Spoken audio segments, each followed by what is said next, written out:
Guys ನಮಸ್ಕಾರ. ನನ್ನ ಹೆಸರು ಗಿರೀಶ್ ಅಂತ ಹೇಳಿ. ಇವತ್ತು ನಾವು ವಿಡಿಯೋ ಮಾಡ್ತಿರೋ ಉದ್ದೇಶ ಏನಂದರೆ ರೈತರ ಬಗ್ಗೆ ಅವ್ರಿಗೆ ಏನು ಕಷ್ಟ ಇದ್ದಾವೆ, ಏನು ನೋವುಗಳಿದ್ದಾವೆ ಅವನ್ನೆಲ್ಲ ನಿಮಗೆ ತಿಳಿಸೋ ಪ್ರಯತ್ನ ಮಾಡ್ತಾಯಿದ್ದೀವಿ. ಈಗ ಬಿತ್ತಿದ್ದಾರೆ, ಮಳೆಯೆಲ್ಲ ಹೋಗಿದೆ, ನೋಡೋಣ ರೈತರ ಒಪಿನಿಯನ್ ಹೇಗಿರುತ್ತೆ, ಅವರಿಗೆ ಬೇರೆ ಯಾರಿಂದ ಸಜೆಷನ್ ಸಿಗ್ತಾ ಇದೆಯಾ ಅಥವಾ ಏನಾದರೂ ಸಹಾಯ ಸಿಗ್ತಾ ಇದೆಯಾ ಕೇಳೋಣ. ಈಗ ಕೆಲವೊಂದು ರೈತರನ್ನ ಇಂಟರ್ವ್ಯೂ ಮಾಡ್ತಾಯಿದ್ದೀವಿ, ನೋಡೋಣ ಅವರಿಂದ ಏನು ಒಪಿನಿಯನ್ ಬರುತ್ತೆ ನಿಮ್ಗೆಲ್ಲರಿಗೂ ಅದನ್ನು ತಿಳಿಸ್ತೀವಿ. ಇವಾಗ ಫಸ್ಟು ನಮ್ಮ ತಂದೆಯಿಂದನೇ ಹೋಗೋಣ. ನಮ್ಮ ತಂದೆಯೂ ಒಬ್ಬರು ರೈತರು, ಫಸ್ಟ್ ಅವರಿಂದನೇ ಸ್ಟಾರ್ಟ್ ಮಾಡೋಣ. ಬನ್ನಿ ಅವ್ರ ಹತ್ರ ಹೋಗೋಣ, ಕೇಳೋಣ. ನಮ್ಮ ತಂದೆ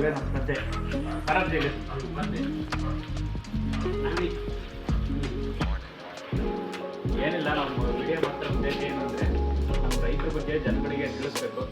ಅವ್ರದ್ದು ಕಷ್ಟ ಏನು, ಅವ್ರು ಬಿತ್ತಿದ್ದಾರೆ, ಮಳೆ ಹೋಗಿದೆ, ಇದರಿಂದ ನಿಮ್ಗೇನಾದರೂ ಬೇರೆಯವ್ರ ಕಡೆಯಿಂದ ಸಜೆಷನ್ ಅಥವಾ ರಾಜಕಾರಣಿಗಳು ಯಾರಿಂದನೇ ಹೆಲ್ಪ್, ಗ್ರಾಮ ಪಂಚಾಯತಿಯಿಂದ ಹೆಲ್ಪ್ ಏನಾದರೂ ಸಿಗ್ತಾ ಇದೆಯಾ ಏನೋ ಅಂತ ಜನಗಳಿಗೆ ತಿಳಿಸ್ಬೇಕು. ಅದಕ್ಕೋಸ್ಕರನೇ ವಿಡಿಯೋ ಮಾಡ್ತಿರೋದು. ಕೆಲವು ರೈತರುಗಳನ್ನ ಪಿಕ್ ಮಾಡ್ತಾ ಇದ್ದೀವಿ. ನೀನು ಒಬ್ಬ ರೈತ ಅಂತ ಹೇಳಿ ಇನ್ನೊಂದು ಇಂಟರ್ವ್ಯೂ ತಗೊಂತ ಇದ್ದೀವಿ. ಇವರು ನಮ್ಮ ತಂದೆ ಚಂದ್ರಪ್ಪ ಅಂತ ಹೆಸರು. ಇವರು ಸುಮಾರು ವರ್ಷಗಳಿಂದ ವ್ಯವಸಾಯ ಮಾಡ್ತಾ ಇದ್ದಾರೆ. ಈಗ ಅವರಿಂದನೇ ಕೇಳೋಣ, ಎಷ್ಟು ವರ್ಷ ಆಯ್ತು ನೀವು ವ್ಯವಸಾಯ ಕೇಳೋದು? 16 ವರ್ಷ ಆಯ್ತು. 16 ವರ್ಷದಿಂದ ಏನೇನು ತೊಗೊಂಡಿದ್ದೀರಾ ಇದು ವ್ಯವಸಾಯದಿಂದ, ಏನೇನು ಕಳ್ಕೊಂಡಿದ್ದೀರಾ ಜಾಸ್ತಿ? ವ್ಯವಸಾಯದಿಂದ ಲಾಭ ತಗೊಂಡ್ರೆ ಕಡಿಮೆ, ಅಧಿಕ ಖರ್ಚಾಗಿರೋದೇ ಖರ್ಚು ಜಾಸ್ತಿ. ಏನೇನು ಬೆಳಿತೀರಾ ನೀವು ಹೊಲದಲ್ಲೆಲ್ಲ? ಮತ್ತು ತಂಬಾಕು ಬೆಳಿತಿದ್ವಿ, ಮೆಕ್ಕೆಜೋಳ ಬೆಳಿತಿದ್ವಿ, ಸೂರ್ಯಕಾಂತಿ ಬೆಳೆದ್ವಿ, ಹುಳ್ಳಿ ಬೆಳೆದ್ವಿ, ಈ ಹಿಂಗಾರಿ ಬೆಳೆ ಬೆಳೆದ್ವಿ. ಹಿಂಗಾರಿ ಬೆಳೆ ಸ್ವಲ್ಪ ಖರ್ಚು ಬಿತ್ತು, ಅದೇ ಉತ್ತಮ ಹುಳ್ಳಿ. ಅದು ಈಗಿನ ಮುಂಗಾರು ಬೆಳೆ, ಈ ವರ್ಷ ಮುಂಗಾರು ಬೆಳೆಯಲ್ಲಿ ಪೂರ್ತಿ ಪ್ರಮಾಣ ಮಳೆ ಹೋಗಿ ಬಿತ್ತನೆ ಮಾಡಿದ 4 ಎಕರೆ ಮೆಕ್ಕೆಜೋಳ ಹಾಕಿದ್ರು, ಒಣಕೆಂದು ಬತ್ತಿ ಹೋಗಿದ್ದಾವೆ. ಇದಕ್ಕೆ ಮಳೆ, ರೈತ ಭೂಮಿಗೆ ಬೆಳೆ ಹಾಕಿ ಮುಗಿಲು ನೋಡೋ ಪರಿಸ್ಥಿತಿ ಬಂದಿದೆ. ಆದರೂ ಮಳೆ ಇಲ್ಲದೆ ಭಾಳ ಬತ್ತಿ ಹೋಗಿದೆ ಅದು ಅಷ್ಟು. ಈಗ ಯಾವ ಮಂಡಲ ಪಂಚಾಯತಿಂದ ನಮ್ಗೆ ಹೆಲ್ಪ್ ಇಲ್ಲ, ಯಾವ ರಾಜಕಾರಣಿಯಿಂದಲೂ ಹೆಲ್ಪ್ ಇಲ್ಲ. ರಾಜಕಾರಣಿಗಳು ಬರೀ ಅವ್ರವ್ರ ಕುರ್ಚಿಗೆ ಹೋರಾಡ್ತಾರೆ ವಿನ ರೈತರ ಬಗ್ಗೆ ಕಾಳಜಿ ಇಲ್ಲ. ಈಗ ನಿಮ್ದು ಎಷ್ಟು ಎಕರೆ ಐತೆ ಟೋಟಲ್? 4 ಎಕರೆ. 4 ಎಕರೆಗೆ ಏನೇನು ಬೆಳೆದ? 4 ಎಕರೆಯಿಂದ ಈ ವರ್ಷ ಪೂರ್ತಿ ಮೆಕ್ಕೆಜೋಳನೇ ಹಾಕಿದ್ರು. ಇಷ್ಟು ವರ್ಷ ತಂಬಾಕು ಮೆಕ್ಕೆಜೋಳ ಹಾಕಿದ್ರು. ಆದರೆ ತಂಬಾಕು ಮಾಡಿದ ಖರ್ಚಿಗಿಂತಲೂ ಒಟ್ಟು ಅದೇ ಒಂದು ಸ್ವಲ್ಪ ಉಳಿಸ್ಕೊಂತ ಬಂದುತ್ತದು. ಬಟ್ ಅದು ಕೆಲಸ ಜಾಸ್ತಿ ಅಲ್ಲ? ಕೆಲಸ ಜಾಸ್ತಿ ಆದ್ರೆ ಅದು ಖರ್ಚಿಗಿಂತಲೂ ಅಲ್ಲ, ಖರ್ಚು ಮಾಡಿದ್ರೆ ಅದು ಅದು ಖರ್ಚನ್ನು ಉಳಿಸೋದು. ಅದು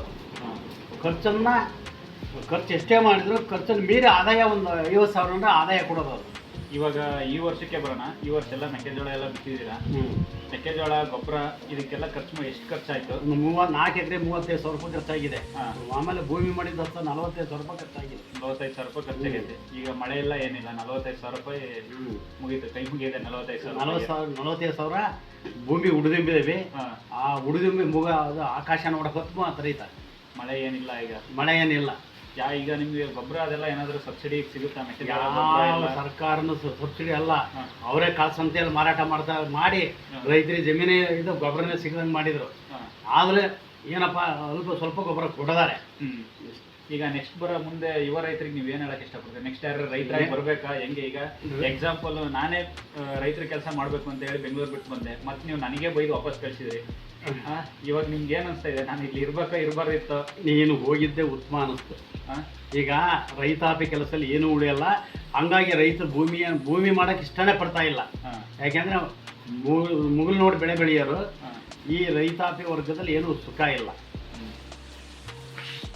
ಮಾವ ರಮೇಶಪ್ಪ ಅಂತ ಹೇಳಿ, ಇವರು ಒಬ್ಬರು ರೈತರು. ಇವರಿಂದನೂ ವಿಷಯ ಕಲೆಕ್ಟ್ ಮಾಡ್ಕೊಳ್ಳೋಣ. ನೀವು ಎಷ್ಟು ವರ್ಷ ಆಯ್ತು ರೈತರು? 15 ವರ್ಷ ಆಯ್ತು ವ್ಯವಸಾಯ ಮಾಡ್ತಾ ಇದ್ದೀವಿ. ಎಷ್ಟು ಎಕರೆ ಜಮೀನು ಐತೆ ನಿಮ್ಮದು? 5 ಎಕರೆ ಜಮೀನು ಮಾಡ್ತಾ ಇದ್ದೀವಿ. 5 ಎಕರೆಗೆ ಏನೇನು ಬೆಳಿತೀರ ನೀವು? ನಾವು ಹೆಚ್ಚು ಒಂದು ಮೆಕ್ಕೆಜೋಳನೇ ಜಾಸ್ತಿ ಬೆಳೀತಾ ಇದ್ವಿ. ಈ ಮಳೆ ಬಂದು ಮೆಕ್ಕೆಜೋಳ ಹಾಕಿದ್ವಿ, ಹಿಡಿದ್ರೆ ಮಳೆ ಹೆಂಗೆ ಕಂಟಿನ್ಯೂ ಹಿಡಿದ್ವಿ, ಅದು ಲಾಸ್. ಈ ವರ್ಷ ಏನೇನು ಬೆಳೆದಿದ್ದೀರ? ಈ ವರ್ಷ ಏನು ಬೆಳೆಯೋಕ್ಕೆ ಹುಡುಗಿ ರೈತರಾಗಿ ನೀವೇನು ಬೆಳೆದಿಲ್ಲ ಅಂದರೆ ಇಲ್ಲ, ಮಳೆ ಹೆಂಗೆ ಗೊತ್ತಲ್ಲ, 3 ತಿಂಗಳಗಟ್ಟಲೆ ಮುಗೀತು ಅಲ್ಲಿಗೆ. ಈ ಗೊಬ್ಬರ ಬೀಜ ಏನು ಎಲ್ಲ ಮೈಮ ಬರ್ತಾ ಇತ್ತು. ಈಗ ಈ ಸಲ ದುಡ್ಡು ಉಳಿಸ್ಬಿಟ್ಟಿದೆಯಾ? ಮಳೆ ಇಲ್ಲ, ಏನು ಉಳಿಸೋದಲ್ಲ, ಈ ಗೊಬ್ಬರ ಬೀಜ ಕೂಲಿಯರು ಟ್ಯಾಕ್ಟ್ರಿ ಇವೆಲ್ಲ ನೋಡ್ಬಿಟ್ರೆ ಸುಮ್ಮನೆ ಬೆಸ್ಟ್. ರೈತರ ಕೆಲಸ ಭಾರಿ ಮೈ ಮೇಲೆ ಅನಿಸುತ್ತೆ. ಮೈಮಾಗೆ ಏನೋ ಲಾಸ್ಟ್ ಹುಳ್ಳಿನೋ ಏನೋ ಹಾಕ್ಕೊಂಡು ಕೈ ಬಿಡೋದು. ಈಗ ಮಳೆ ಎಲ್ಲ ಬಂದಾಗ ಸಬ್ಸಿಡಿ ಎಲ್ಲ ಇದು ನಿಮಗೆ ಗೊಬ್ಬರ ಎಲ್ಲ ಸಬ್ಸಿಡಿಯಾಗಿ ಸಿಗುತ್ತಾ? ಸಿಗ್ತೈತಿ, ನಾವು ತರಕ್ಕೆ ಹೋಗಲ್ಲ ರೈತ. ಯಾಕೆ ಎಲ್ಲ ಫ್ರೀಯಾಗಿ ನಾವು ಬರೋದ್ರೊಳಗೆ ಎಲ್ಲ ಖಾಲಿ ಆಗಿತ್ತು ನಾವು ಹೋಗೋದ್ರೊಳಗೆ. ಹೌದಾ? ಹಂಗಾರೆ ಈ ಸಲ ಏನು ಏನೋ ವ್ಯವಸಾಯ ಬೆಳೆ ಮಾಡಿಲ್ಲ. ಮಾಡಿ ಎಲ್ಲ ಹಿಡಿಯುತ್ತೆ ಮಳೆ ಹಿಡ್ಕಂತ ಚಿಂತೆ ಹೇಳಿದ್ಮೇಲೆ ಈಗ ರೈತರ ಕೆಲಸದಿಂದ ಎಲ್ಲ ಬೇಜಾರಾಗ್ಬಿಟ್ಟಿದ್ದೀರಾ? ಬೇಜಾರಾಗಿ ಹಾ. ಸುಮ್ಮನೆ ಇರೋದು ಬೆಸ್ಟ್ ಅಲ್ಲ.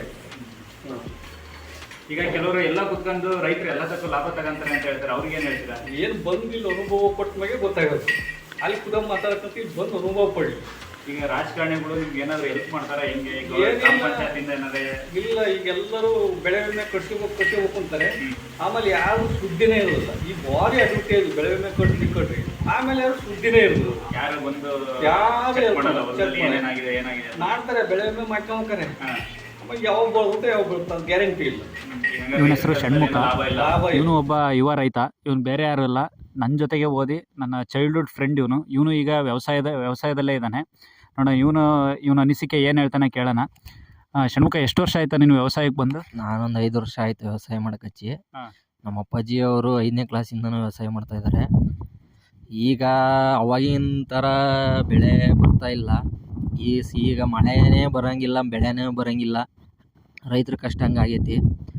ಈಗ ಪರಿಹಾರನೂ ಇಲ್ಲ, ಏನಿಲ್ಲ. ಯಾರು ಪರಿಹಾರ ಕೊಡ್ತಾ ಇಲ್ಲ ರಾಜಕಾರಣಿಗಳು.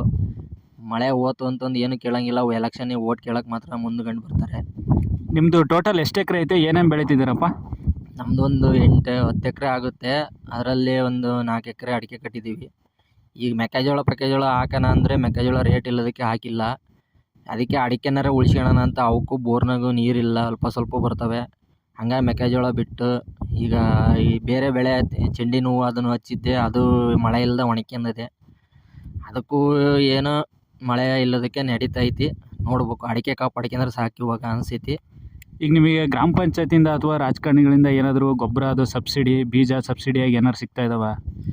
ಎಲ್ಲಿ ಗೊಬ್ಬರನೂ ಸಿಕ್ಕಿಲ್ಲ. ಅದು ನಾವು ಎಲ್ಲೆಲ್ಲ ಹುಡುಕಿ ಅದು ನಮ್ಮ ಕಡೆ ಸಿಗ್ಲಿದ್ದಕ್ಕೆ ಬೇರೆ ಇದಕ್ಕೆ ಹೋಗಿ ತಗೊಂಬಂದೀವಿ. ಅಲ್ಲಿ ಜಾಸ್ತಿ ರೇಟ್ 2,000 ಚಿಲ್ಲರೆ ಹಂಗೆ ದುಡ್ಡು ಕೊಟ್ಟು ತಗೊಂಬಂದೀವಿ.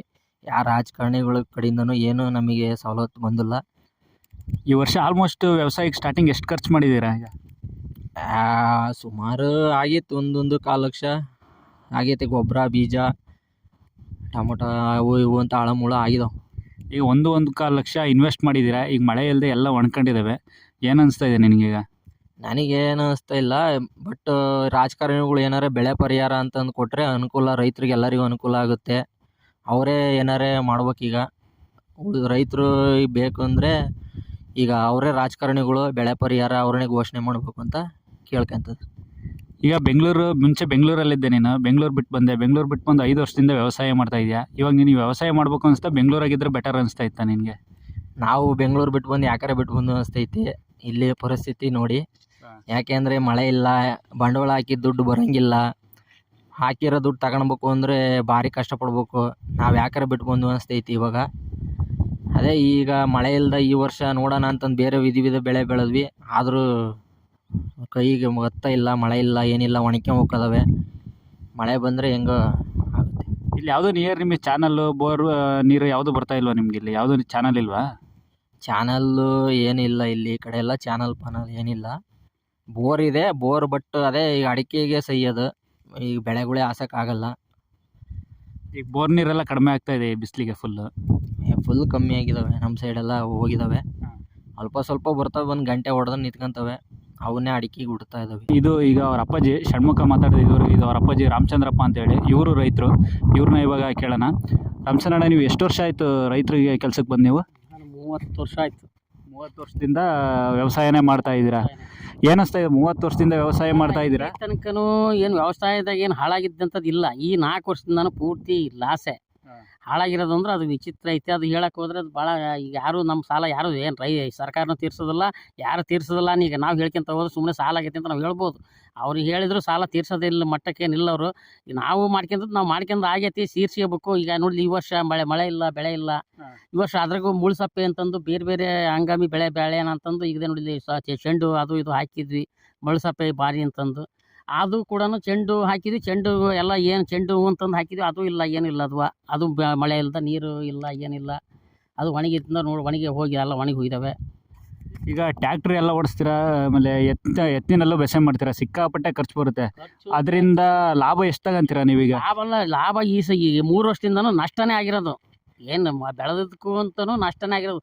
ಹೋದ ಸರಿ ಗೊಬ್ಬರ ಬೀಜಕ್ಕೂ ಆಗಿಲ್ಲ, ಇದಕ್ಕೆ ತಗೊಂಡಿದ್ದಂಥ ಗೊಬ್ಬರ ಬೀಜ ತಗೊಂಡಿದ್ವಲ್ಲ ಆ ಗೊಬ್ಬರ ಬೀಜಕ್ಕೂ ದುಡ್ಡು ಆಗಿಲ್ಲ ಮೆಕ್ಕೆಜೋಳ.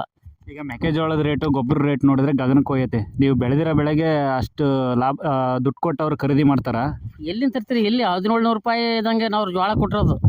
1700 ರೂಪಾಯಿದಂಗೆ ಜೋಳ ಕೊಡಿದ್ರೆ 1700 ರೂಪಾಯಿ ಗೊಬ್ಬರ ಐತಿ, 1800 ರೂಪಾಯಿ ಗೊಬ್ಬರ ಐತಿ ಒಂದು ಚೀಲಕ್ಕೆ. ಎಲ್ಲಿ ಉಳಿತಾಯ ಆಕತಿ? ಈ ಸಲ ಏನೇನು ಬೆಳೆ ಬೆಳೆದಿದ್ದೀರಾ ನೀವು ಇಲ್ಲಿ ಹೊಲದಲ್ಲಿ? ಸರಿ, ಚೆಂಡು ಹೂವು, ಟೊಮಟೊ, ಈ ಚೆಂಡು ಹೂ ಹಾಕಿದ್ದು ಅಡಿಕೆ ಐತಿ, ಟೊಮಟೊ ಐತಿ. ಈ ಯಾವ ಈಗ ಎಲ್ಲವೂ ಅತಂತ್ರ ಆಗಿದಾವೆ. ಈಗ ಏನು ನೀರಿಲ್ದ ಎಲ್ಲ ಮಳೆ ಇಲ್ದ ಎಲ್ಲ ಅತಂತ್ರ ಆಗಿದಾವೆ. ಈಗ ಕೊನೆದಾಗ ನಿಮಗೆ ಈ ಗೊಬ್ಬರ ಅದು ಏನಾದ್ರು ಸಬ್ಸಿಡಿಯಾಗಿ ನೀವು ಇಷ್ಟು ವರ್ಷದಿಂದ ವ್ಯವಸಾಯ ಮಾಡ್ಕೊಂಬಂದಿದ್ದೀರಾ, ನಿಮ್ಗೆ ಏನಾದರೂ ಸಬ್ಸಿಡಿಯಾಗಿ ಗೊಬ್ಬರ ಅಥವಾ ಬೀಜ ಏನಾದರೂ ಸಿಗ್ತಾ ಇದೆ ನಿಮಗೆ? ಎಲ್ಲಿಂದ ತರ್ತೀರಿ? ಎಲ್ಲೆಲ್ಲ ಬೀಜ ಒಂದು ಅದೇ 100 ರೂಪಾಯಿ ಸಬ್ಸಿಡಿ ಅಂತಂದು ಅದೇ ಸರ್ಕಾರದವ್ರು ಅದೇ 100 ರೂಪಾಯಿ ಅಂತಂದು ಅದೇ 100 ರೂಪಾಯಿ ಸಬ್ಸಿಡಿ ಬಿಡ್ತಾರೆ ನೋಡಿ ಅಷ್ಟೇ. 100 ರೂಪಾಯಿ ಅಷ್ಟೇ ಕಮ್ಮಿ ಮಾಡಿರೋದು. ಬಟ್ ಬೆಳೆದಿರೋ ಬೆಳೆಗೆ ಅವರು ಸರಿಯಾದ ದುಡ್ಡು ಕೊಟ್ಟು ಖರೀದಿ ಮಾಡಲ್ಲ ನಿಮ್ಮ ಹತ್ರ. ಎಲ್ಲಿಂದ ತರ್ತೀರಿ? ಖರೀದಿ ಮಾಡೋಂಥದ್ದು ಎಲ್ಲೇ ನಮಗೆ ಇಲ್ಲೇ ಇಲ್ಲ. ಅದೋ ಈಗ ನೋಡಿಲಿ ಈ ಸರ್ಕಾರ ಏನು ಮಾಡ್ತಾ ಐತಿ, ಎಲ್ಲರೂ ರೈತರೆಲ್ಲ ಜೋಳ ಮಾರ್ಕೊಂಡ್ಮೇಲೆ ಈಗ APMC ತೆರೆದು APMC 2000 ಚಿಲ್ಲರೆ ಅಂತಂದು ಈಗ ಮಾಡ್ಕೊಂಡು ಕೂತ್ಕೊಂಡಿದ್ದಾರೆ. ಬಟ್ ಇಲ್ಲಿವರೆಗೂ ರೈತರು ಯಾರು ಮೆಕ್ಕೆಜೋಳ ಇಟ್ಕೊಂಡಿರಲ್ಲ. ರೈತರು ಯಾರು ಇಟ್ಕೊಂತಾರೆ ಇಲ್ಲಿ ಮಟ ಈ ಮಳೆಗಾಲ ಬರೋ ಮಟ್ಟ ಎಲ್ಲೂ ಇಟ್ಕೊಳಲ್ಲ. ಏನಪ್ಪ ವರ್ತಕರು ಮಾತ್ರ ಈಗೇನು ಇವ್ರು ಮಾಡ್ತಾರಲ್ಲ ಬ್ರೋಕರ್ಗಳು, ಅವ್ರು ಮಾತ್ರ ಇಟ್ಕೊಂತಾರೆ ಅಷ್ಟೇ. ಇದ್ರಾಗೆ ಕೆಲಸ ಮಾಡದೆ ಬ್ರೋಕರ್ಗಳೇ ಜಾಸ್ತಿ ಲಾಭ ತಗೊಂತೀರಾ ಅಂತೀರಾ? ಅವರೇ ಲಾಭ ಪೂರ್ತಿ. ಈಗ ನೋಡಿದ್ವಿ ಖರೀದಿ ನಮ್ದು ಹತ್ರ 1700 ರೂಪಾಯಿ ಖರೀದಿ ಮಾಡ್ಕೊಂಡಾರೆ. ಈಗ ಇವತ್ತು 2200 ಹಂಗೆ ಜೋಳ ಮಾರ್ತಾ ಇದ್ದಾರೆ. ಈಗ ನೆಕ್ಸ್ಟ್ ಇಷ್ಟೆಲ್ಲ ಎಕ್ಸ್ಪೀರಿಯನ್ಸ್ ಇದೆ ನಿಮಗೆ, ಈಗ ನೆಕ್ಸ್ಟ್ ಬರೋ ಯುವ ರೈತರು ನಾನು ವ್ಯವಸಾಯ ಮಾಡ್ತೀನಿ ಅಂತ ಬರ್ತಾರೆ, ಅವ್ರಿಗೆ ಏನು ಹೇಳ್ತೀರಾ ನೀವು? ಮಾಡಕ್ಕೆ ಬರ್ಬೇಡ್ರಪ್ಪ, ಇಲ್ಲ ನಾವೇ ಹಾಳಾಗಿ ಸಾಕಾಗಿದ್ದೇವೆ, ಇಪ್ಪಳಿಂದ ಸಾಕು, ನಿಮ್ಮ ಎಲ್ಲರೇ ಹೋಗಿ ದುಡ್ಕೊಂಡು ತಿನ್ನಪ್ಪ ಅಂತ ಹೇಳ್ತು. ಸೊ ಗೈಸ್, ನೋಡಿದ್ರಲ್ಲ, ಇದು ನಮ್ಮ ರೈತರ ಅನಿಸಿಕೆ. ಆಲ್ಮೋಸ್ಟ್ ಎಲ್ಲ ರೈತರ ಅನಿಸಿಕೆ ಇದೇ ಥರ ಇರುತ್ತೆ. ರೈತರ ಜೀವನ ನಾವು ಅಂದ್ಕೊಂಡಿರೋಷ್ಟು ಸುಲಭ ಅಲ್ಲ. ಕೆಲವರು ಬೇರೆ ಬೇರೆ ಫೀಲ್ಡಲ್ಲಿ ದುಡ್ಡು ಮಾಡ್ತಾಯಿದ್ದಾರೆ, ಆದರೆ ರೈತರ ಫೀಲ್ಡಲ್ಲಿರೋರು ಮಾತ್ರ ದುಡ್ಡು ಮಾಡೋಕ್ಕಾಗ್ತಾಯಿಲ್ಲ. ಯಾಕೆಂದರೆ ಅವರು ಬೆಳೆದ ಬೆಳೆಗೆ ಸರಿಯಾದ ಲಾಭ ಸಿಗ್ತಾ ಇಲ್ಲ ಅವರಿಗೆ. ಫೈನಲಿ ಏನು ಹೇಳೋಕ್ಕೆ ಇಷ್ಟಪಡ್ತೀನಿ ಅಂದರೆ, ರೈತರಿಗೆ ಗೌರವ ಕೊಡಿ ಮತ್ತು ಅವ್ರು ಯಾರನ್ನೂ ಕೀಳಾಗಿ ನೋಡೋಕೆ ಹೋಗಬೇಡಿ.